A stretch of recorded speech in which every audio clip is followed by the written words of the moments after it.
पुण्यातील ड्रग्ज पार्टीचा आणखीन एक व्हिडिओ साम टीव्हीच्या हाती। मॉलमधील ड्रग्ज सेवनाचा व्हिडिओ सोशल मीडियात व्हायरल। L3 हॉटेल ड्रग्ज प्रकरणी आरोपींना 8 दिवसांची पोलीस कोठडी।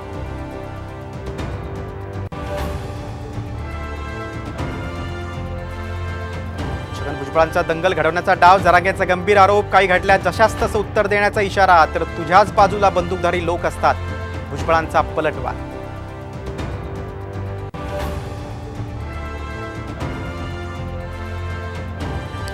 छत्रपती संभाजीनगरात डॉक्टर रमेश तारक यांच्या तोंडाला काळं फासलं। जरांगेंच्या उपोषणाला विरोध केल्यानं झुंजार छावा संघटनेचे कार्यकर्ते आक्रमक।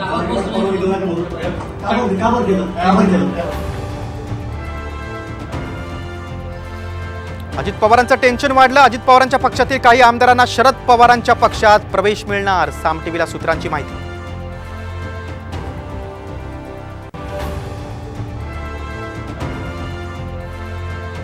निवडणूक चिन्हाच्या यादीतून पिपाणी वगळा, राष्ट्रवादी शरद पवार पक्षाची निवडणूक आयोगाकडे पत्राद्वारे मागणी।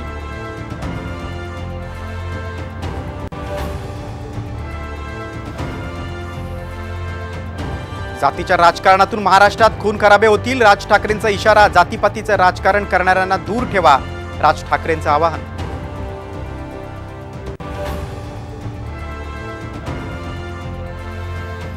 खासदार कंगना राणावतनं मागितला महाराष्ट्र सदनातील मुख्यमंत्र्यांचा सूट। दिल्लीतल्या वास्तव्यासाठी कंगना महाराष्ट्र सदनात राहणार, सूत्रांची माहिती।